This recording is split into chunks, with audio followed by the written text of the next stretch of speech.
เซสชั่นถัดไปนะครับเซสชั่นที่2ของเรานะครับจะมาในหัวข้อเรื่อง applying for UK visa นะครับเรื่องการสมัครวีซ่านั่นเองนะครับและ preparing for your English นะครับก็สำหรับเซสชั่นนี้นะครับเราจะมีวิทยากรทั้ง2ท่านนะครับโดยท่านหนึ่งเนี่ยจะ call in มาจากออนไลน์และอีกท่านหนึ่งที่จอยเราในโรงภาพยนตร์แห่งนี้นั่นเองนะครับก็หากใครสนใจนะครับก็อย่าลืมติดตามกันต่อในเซสชันนี้นะครับผู้ฟังจากออนไลน์นะครับผมก็ขออนุญาตเรียนเชิญวิทยากรทั้ง2ท่านนะครับก็ท่านแรกครับเราได้ตัวแทนมาจากทาง UK Visa and Immigration หรือ UKVI นะครับผมก็ให้ข้อมูลเรื่องของวีซ่านักเรียนนะครับแล้วก็การเดินทางเข้าสหราชอาณาจักรรวมถึงตัว graduate route ด้วยเช่นกันนะครับ so I'd like to invite our first speaker for today's session, please. So Amy Wheeler, who's joining online, and Amy is representative from the UKVI Regional Communications Managers for South and Southeast Asia. Hello, Amy. You're on mute. Sawadika. How are you? I'm all right, thank you. Thank you very much for joining me today. In the meantime, Amy, if that's okay, I'd like to pass over to you, please, to talk about your updates and advice for student visas and applying for graduate routes. Over to you, Amy. Thank you very much. I am just going to share my screen, so hopefully this will work with everybody. Okay, so my name is Amy Wheeler. I work for UK Visas and Immigration, UKVI, and I'm here today just to share a bit of information with you about applying for your student visa this year. So to really understand where we're going, I've thought we might have to understand where we've currently come from. So as you can see in the figures here, we've had some really great increases across the region over this last year. So these are statistics that have been put together for year ending March 2022. And as you can see in Thailand, just in Thailand, we've had an over 130% increase in sponsored study visas granted in the year ending March 2022. So that was over 4,000 student visas granted in those 12 months just for Thailand, which shows just what an important region it is. And those figures have been growing, especially since COVID. So it's a really exciting time for this sector and the region as well. I know a lot of you are here to find out about the student processing times. There has been lots in the news, lots about the delays as well, and I just want to share our update with you. So as I'm sure you're aware, UKVI, we do continue to prioritise the Ukraine visa scheme applications, and that's in response to the humanitarian crisis caused by the invasion of Ukraine. So at the moment, applications for study, work and family visas are taking longer than normal to process. So the standard visit visas are currently taking an average 9 to 10 weeks to process, and that, along with that, priority and super priority visas have been temporarily suspended, and that's for new study applications as well as work routes as well. So we do really apologise for all of this inconvenience that this has caused, and we are working to reduce the current processing time as quickly as we possibly can do. So what does this mean for students? So for students, we've worked incredibly hard over the last few weeks to try and reduce those queues ahead of the peak that we are expecting this summer. So the student processing team have actually reduced the queues to 4 weeks. So a few weeks ago, it was around 6-7 weeks. They've put in additional resourcing, they've done lots of work on their forecasting, and they're in a really good position at the moment, and that reduction to the 4-week processing time will hopefully change to 3 weeks in a couple of weeks, and we'll keep going as well to become in that 3 week turnaround time that students do expect. At the moment, as it stands, priority visas are still suspended, but this is something that we are working to start up again, and it's constantly being monitored. So as soon as the normal applications become within those 3 week standards, and the team are confident in their processing and everything is this achievable time frame, we'll look at starting up those priority visa applications again. I'm not able to say when that actually is, but just know that it is something we're working on. It's something we're really pushing for as well. So hopefully we can get those applications and those priority visa applications up and running again for you. But we are really working to get in that 3-week time frame, and I really believe that that is going to be achievable over the next few weeks as well. So with that in mind, what I would say is please just apply as early as you possibly can do for your student visas this year. You'll see lots of graphics and assets over the next few weeks as we've launched a new student campaign, and that will just encourage you to apply as early as you possibly can do. I know in some cases that's not always possible, but what I would say is just prepare as much as you can do, so that when you receive your CAS, you can get that application in and get to the UK as quickly as you can do. So the application process, and I'll only talk a bit about this, is a really simplified process, and it's the same for nationalities across the globe. So this isn't just a Thailand application process, this is everybody. Everybody now requires the same points. They're required to go through the same application process no matter what country they're from.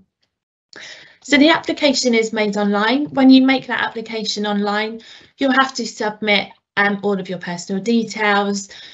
As I'm sure you've all seen it on gov.uk, it's just a really simple process that asks that basic information from you. When you make that application, you will be required to pay your immigration health surcharge. Once all of that's submitted, you will be asked to go to a visa application centre, so that is VFS in Thailand. When you are at that visa application centre, you will submit your documents and you'll submit your biometrics, so your fingerprint and photograph as well. Once all of that is done, your application will be sent to an officer at UKVI, and that is where that decision will be made. So it might be at that point the team may need further information from you, and that's the point we don't want to get to. So before it gets to that point, we really want to encourage you to make sure that you speak to your university, you look at all of the information that is on gov.uk for all of the requirements that are needed from you to put that application in, because you don't want to delay the application process with one of those officers coming back to you and saying, can we have day 27 of your funding? We want all of those 28 days, and we want all of that information. That officer wants to see that picture of you when they're making that decision. Once that decision is made, that visa will be granted and you'll receive that 90-day visa in your passport, and it will be returned to you. So what are you required to have? So you have to have that offer from an approved educational institution. So that would be your CAS, your Certificate of Approval of Studies. You'll need the ability to speak English, and you'll also you'll also have to provide proof that you can support yourself financially. So what supporting docs might you have to have? So the essential documents that you do have to have are your current passport or travel documentation. You must have that blank page in your passport for that visa vignette to be stamped in there. And you must also provide your CAS letter. And that's two things that every single application has to have. So other requirements that you might have to provide would be evidence of finances or your scholarship. It might be that you have to provide proof of consent and relationship with either your parent or legal guardian. You might have to provide educational documents, your proof of English, an ATAS certificate or TB test results. So just to make you aware, not every single application will need all of this information. It's just things to be aware of. It's things to look when you are making that application, speak to your university, have a look on gov.uk and make sure you submit everything that is required of you. So funds, how much does it cost? So the student visa costs £363 to apply from outside of the UK. So you must also provide evidence that you can pay for your course fees and living expenses for up to 9 months. So there are 2 different fees. London has a different fee just because it is slightly more expensive than the rest of the UK to live in. The fees that you would have to provide proof of would be £1,334 for each month of the course, and that's for those living in London. For those living in the rest of the UK, it's £1,023. So when you provide the proof of those funds, the funds must have had to have been held in the account for at least 28 consecutive days from your visa payment date. And we want to see all of those 28 days. One thing that the student team do flag up is that sometimes those 28 days are missing. It might be that there's a little chunk in the middle of it. We want to see 28 consecutive days. And I know one of the questions that has already been submitted is about, can you then move the funds once this payment has been made? We want to see proof of that, and it might be that these student teams will come back to you and require that further proof of finances, so keep hold of that, and also you'll need it when you do come to the UK to study. So you can prove that you've got that money through cash in a savings account in your name or your parent or legal guardian's name. It might be that you have an unconditional loan in your name, or you have official financial or government sponsorship or scholarship. Again, we just need to see proof of that. If, for example, the cash is from is being held in your parents' or legal guardian's name, it will just be that we need to see proof of that relationship. It might be a birth certificate, it might be legal documents. We just need to see that proof and that link between you. So the immigration health surcharge, as I previously mentioned, you will need to pay your immigration health surcharge when you submit your application. So everybody that is coming to live in the UK for more than 6 months is required to pay a health surcharge. What this health surcharge does is give you access to the NHS, and it gives you the same access to the NHS as I have, as other UK nationals have, and it just means that that fee will cover all of that whilst you stay in the UK. So it's £470 per year for students, and you pay that whilst you pay for your visa fees at the time of your application. So there is a link just here. Some of you might want to take a picture of it, and this is just an IHS calculator, and it will tell you, you put in all of your dates and it will tell you exactly how much you will need to pay when you make that application. Again, this is something you really need to make sure that you do when you pay for when you submit your application, as you don't want this to then come back to you and say, oh, you've missed a couple of pounds off your IHS. Make sure that you do all of those calculations properly when you submit your application. So I'll just talk quickly about the graduate route that is now open. So it's been open nearly a year now, and it's a really, really fantastic route that is open to students within the UK once they've graduated. So this route allows those that hold student permissions upon graduating, upon completing their degree, they can apply for this route, and it gives them 2 to 3 years in the UK. So it's 2 years for undergraduates, 3 years for anyone who holds a doctoral. During those 2-3 years, they can work, look for work. You don't need any sponsorship for this visa. So one thing that you do have to hold valid and current student permissions. You have to be in the UK to apply for the visa. And you have to have confirmation from your university that you have completed your degree. When you have that, you can apply for this. It costs £700 plus your IHS. And this route just gives you the opportunity to explore and look for work. So it might be that you've graduated, you think, right, I can start on this entry-level job, that's absolutely fine. You might be able to then work your way up to a more senior position in the company within those 2 years. And upon the end of that visa, you can then transfer to a settled worker or a skilled worker, sorry, which would then lead to settlement if that's what you were looking for. The graduate route itself doesn't count towards settlement, but it does mean that you can hop onto other visas, such as a skilled worker visa, that would then lead to settlement.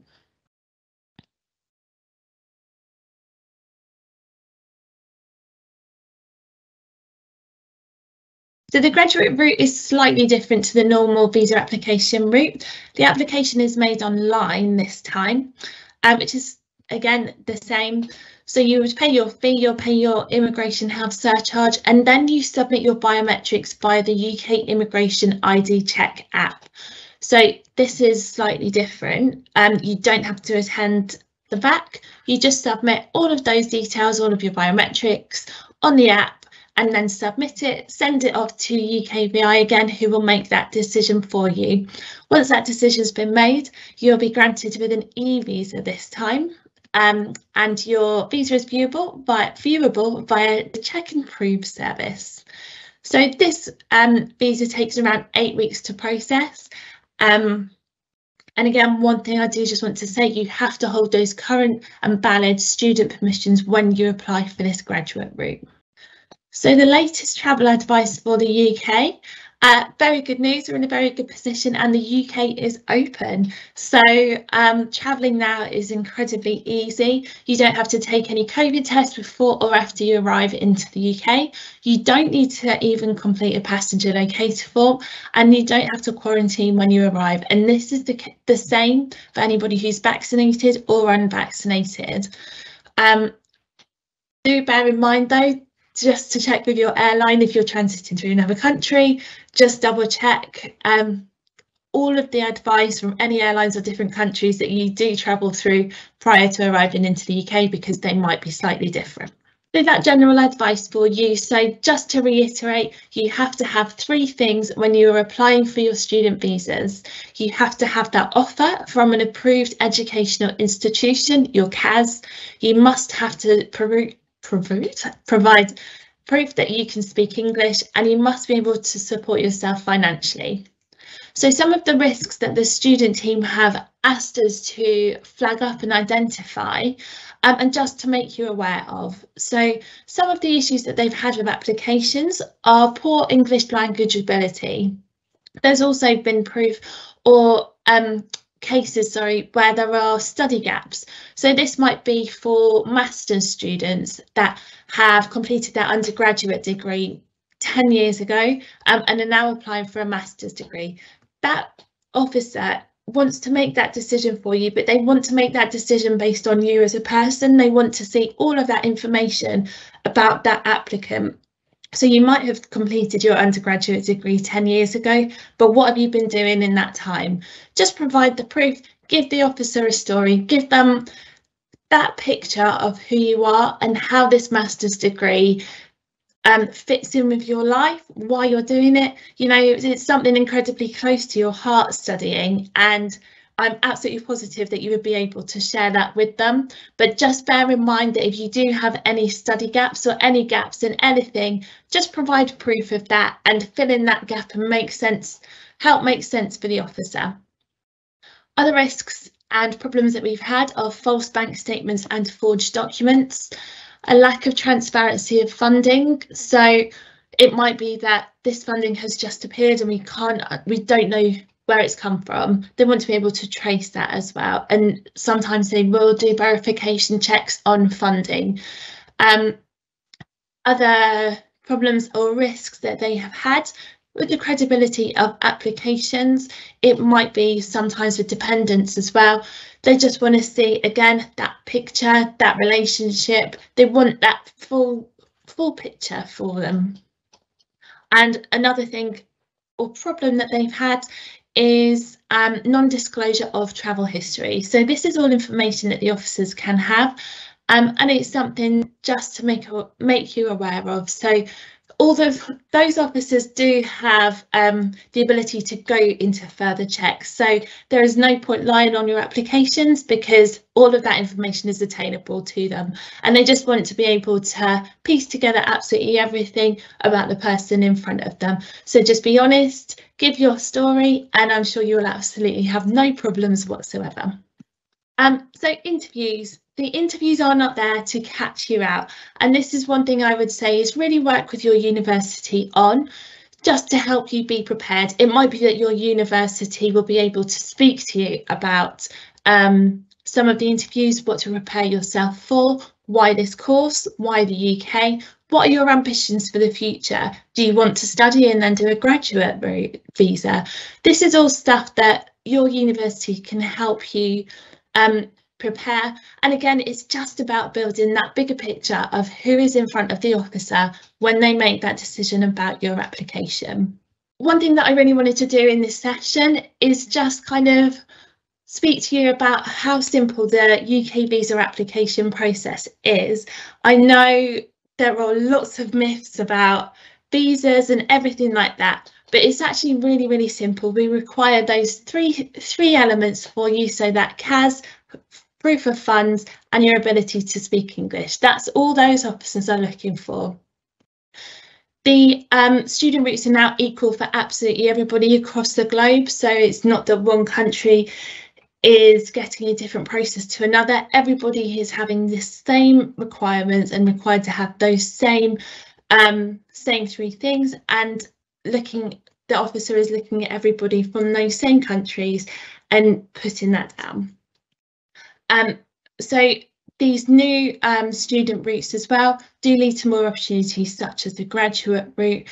And it's just something to keep in mind when you do make your applications. Think about the future, think about what you want from the start, during and end of your study period within the UK. So a few links, some of you again might want to take pictures of this, but this is just some helpful links for your study application. So as you can see on here, you've got your finance guidance, your IHS calculator, where to find BFS, some more information about the UK Border Force, and also COVID, which again, you don't need anything to come to the UK anymore. So thank you very much everybody for listening. I will stop speaking now and we'll try and stop sharing my screen. ขออนุญาตสอบถามผู้คนในห้องภาพยนตร์แห่งนี้ก่อนนะครับว่าใครมีคำถามอยากจะถามเอมี่เป็นพิเศษบ้างไหมครับถ้ามีก็สามารถยกมือได้เลยนะครับหรือยังไงเดี๋ยวเราจะมีนำไมค์ไปให้นะครับโอเคครับผมดูท่าทางจะยังไม่มีคำถามถ้างั้นเดี๋ยวจะขออนุญาตเป็นคำถามจากห้องออนไลน์ก่อนนะครับ so Amy we do have a questions from the chat room if that's all right with you. So first so you have indeed mentioned about the UK priority visa currently being stopped for now. Will this priority service resume anytime soon, or do you have any guidance on the timeline? Yeah, absolutely. So as I said in the presentation, the priority visa is something that we're hoping to start up again, but the team just have to be confident that we are in a good position to process standard visa applications before they turn on those priority visas again. So as soon as they get to that point where they can process all of those applications within those timeframes, they'll turn the PV back on. So I can't give you dates now because we don't actually have them, but it is something that they are working really, really hard and something that we're really pushing for. And we know that especially within this region, there is a real need for PV. And that is something that we've fed back into the teams and they are fully aware of that as well. Right, thank you.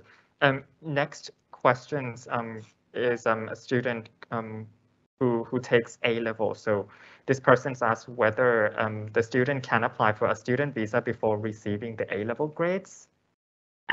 Well, they will need to, when they apply for their visa, they will need to get their CAS, and I would assume that they would need those grades to get that CAS. So they need to have that CAS to apply for the visa. So it's all part of that process. Right. So they will need to get the A-level grade first in order to get that CAS. Yeah. All right. Thank you. Next question. ในห้องส่งถ้าใครมีคำถามนะครับอยากจะถามยกมือได้เลยนะครับเดี๋ยวจะส่งให้ไมค์นะครับแต่ระหว่างนี้ขอเป็นคำถามออนไลน์นะครับ So next questions on the visa application process itself in the sponsor section. Someone asked, the questions was asking on are all the maintenance fund required for this application in a bank detail with the name on it or not? What is this applicant is in the case of someone who received grant from the Thai government? So all of the proof of fundings and everything to do with with scholarship and funding like that, everything is on gov.uk. I can pop a link in the chat now so that they can see all of those essential criteria. And for the next sessions, please, I'd like to invite Gordon Vanstone, if that's all right with you. So Gordon is the Client Relation Manager for PT Academic Tests for Thailand, Indonesia, and Singapore. So Gordon, it's great to have you here. Okay, so Gordon, thank you very much for joining us today, and we'd like to ask you to present, please, about and talk more, please, about the Pearson test of English. Thank you. Perfect. Thank you so much.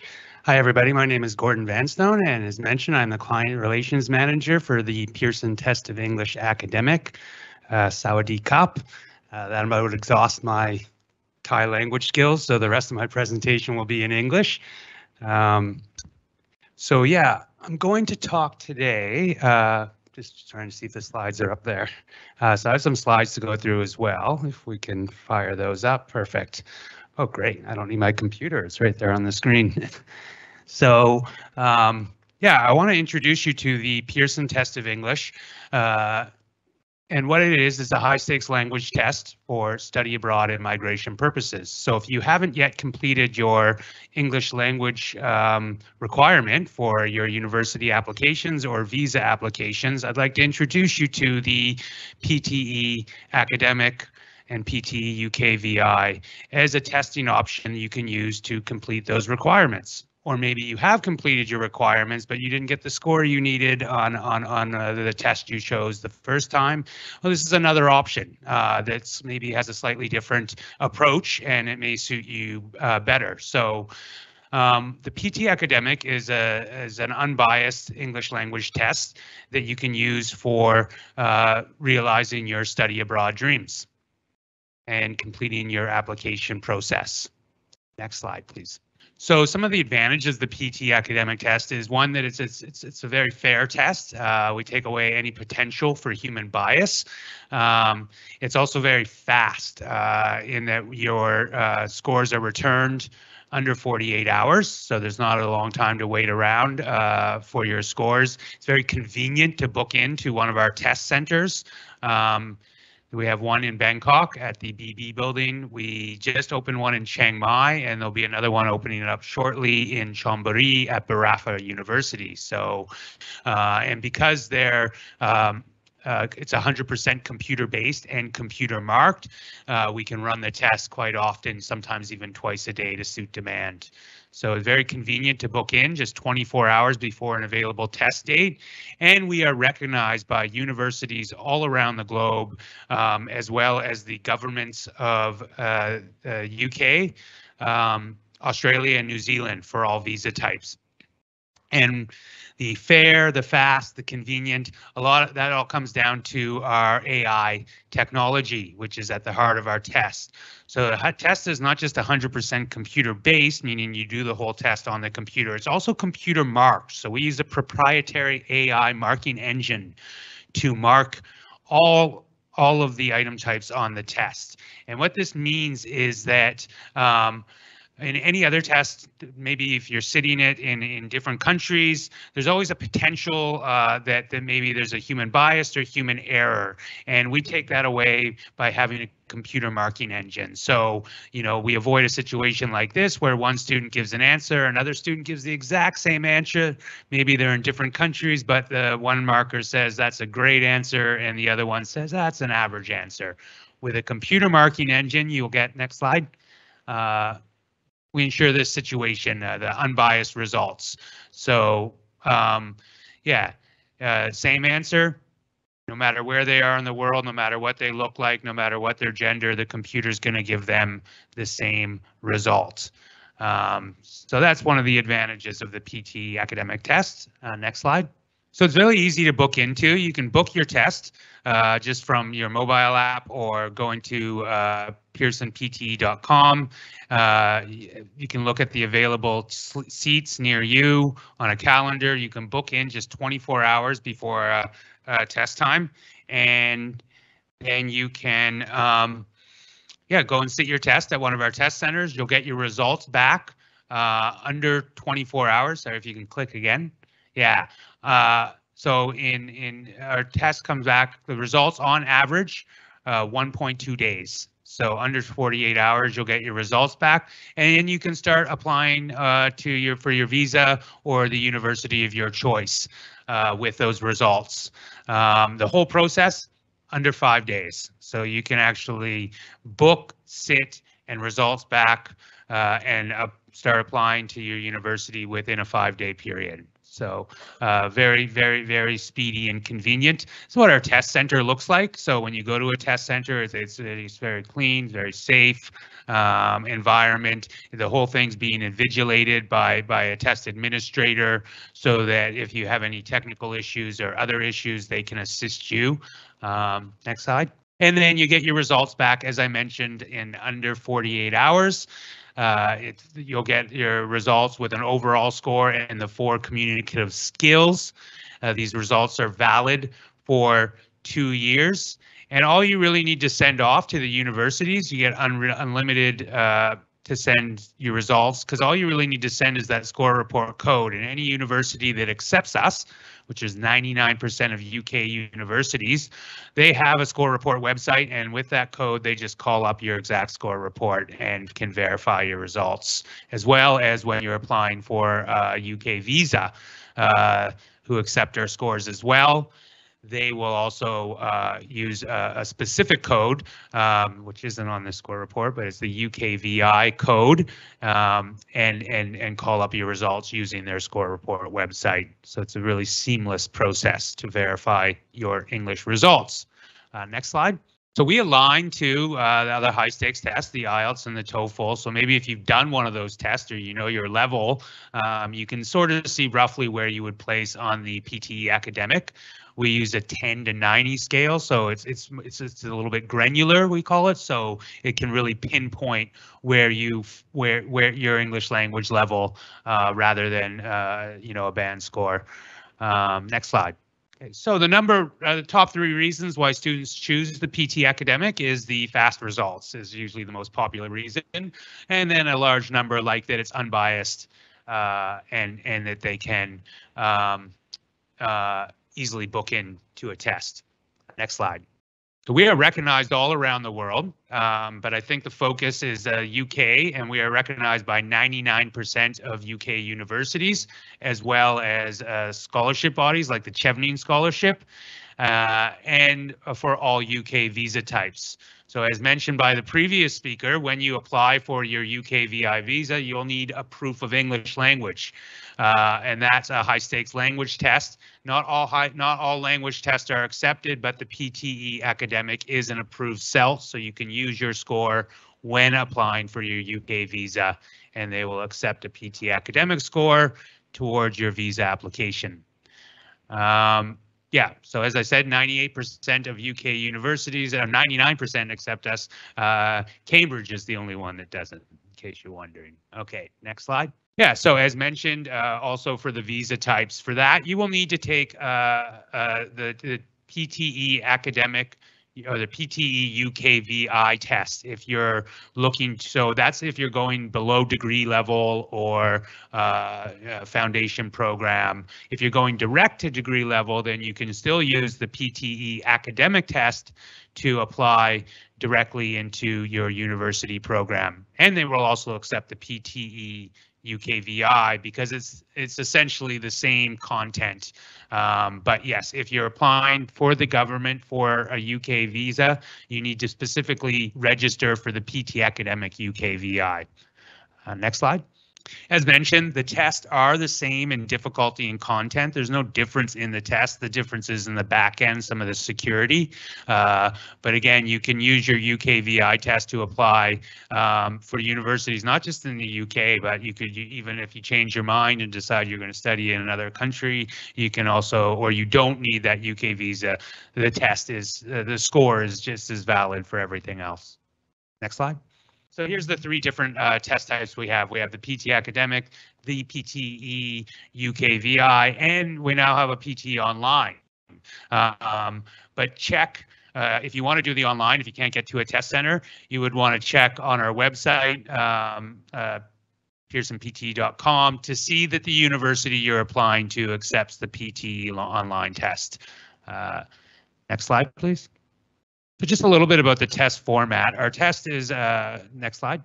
Test is just 3 parts, speaking and writing, reading, listening, and the whole test is 2 hours. So it's a bit shorter than some of the other high stakes tests. And one of the advantages of that shorter test time is you don't get what's called cognitive fatigue, which means your brain gets tired. So you can actually sort of perform at a more optimal level, your highest or best level of English for the whole period of the test, rather than thinking and producing language that's not your first language is a very mentally exhausting task. So sometimes you can go down later on in a longer test. Next slide. Here's the 20 different item types that make up the PT test. So if you're looking to sit the test, it's best to familiarize yourself with those item types. How are you going to be tested on your speaking, your writing, your listening? And you'll get strategies as you prepare on how best to approach each of those different item types. So I recommend, even if you're a really high-level English speaker, if you're going to sit the test, familiarize yourself with the item types first, so that you don't make any silly errors. But once you do that, I think you'll find you have a great level of success with the PT. So how do you prepare? We have a number of options. So of course, you can always enroll in a language test, but maybe you just want to study on your own.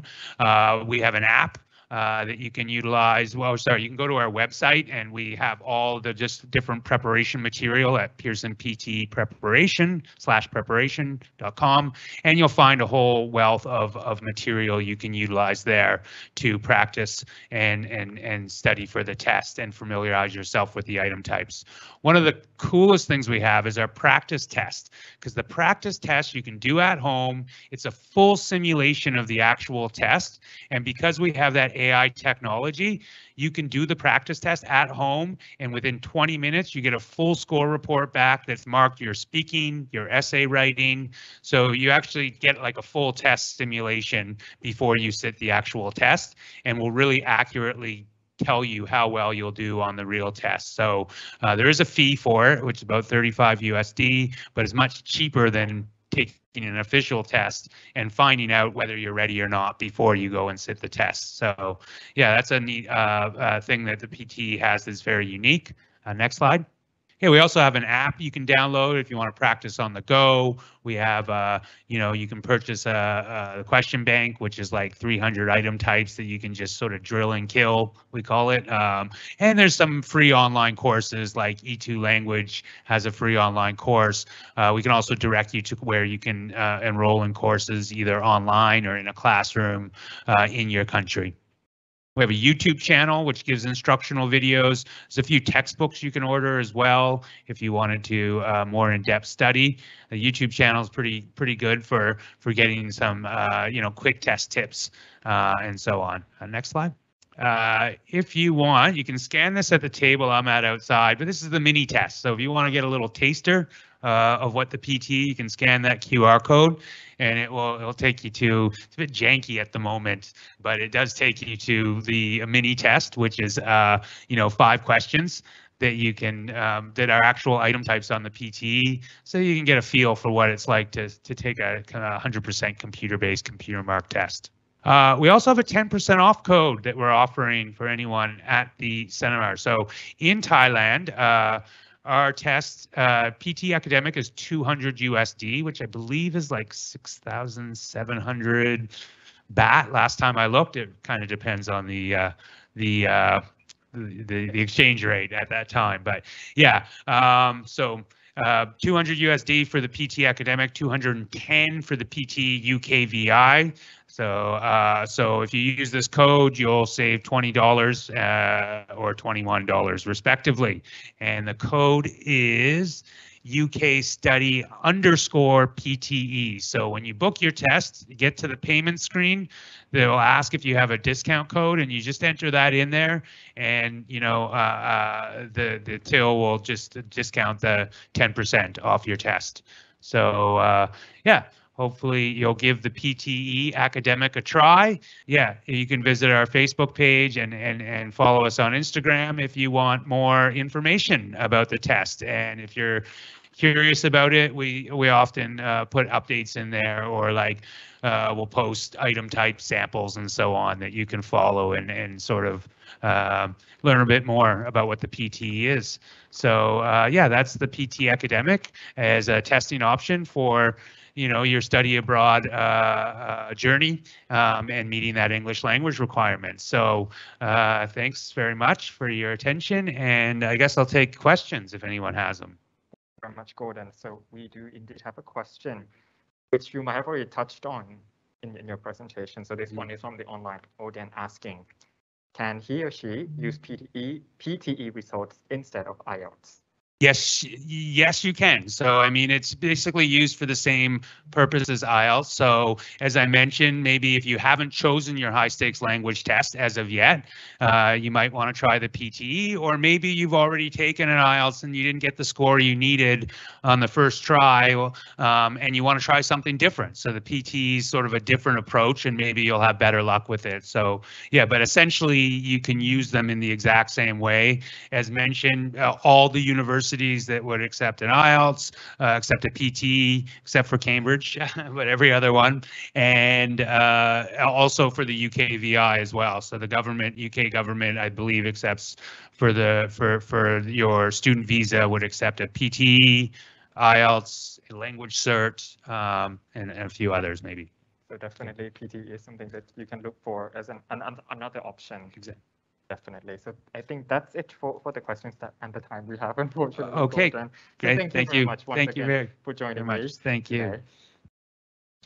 โอเคครับก็สำหรับทางตัวคอร์ส PTE นะครับก็เป็นหนึ่งในข้อสอบที่น่าสนใจไม่แพ้กันนะครับสำหรับใครที่กำลังจะต้องขอวีซ่านะครับหรือว่ากำลังสอบเตรียมพร้อมที่จะสอบเพื่อไปเรียนต่อที่อังกฤษนะครับก็ข้อดีอย่างหนึ่งเลยนะครับคือเรื่องของการที่ได้ผลเร็วมากนะครับภายใน 1.2 วันนั่นเองนะครับแล้วก็เป็นที่ยอมรับจากมหาวิทยาลัยทั่วราชอาณาจักรเลยยกเว้นแค่มหาวิทยาลัยเคมบริดจ์เท่านั้นนะครับก็เป็นที่เรียบร้อยเสร็จเรียบร้อยแล้วนะครับสำหรับเซสชั่นนี้นะครับ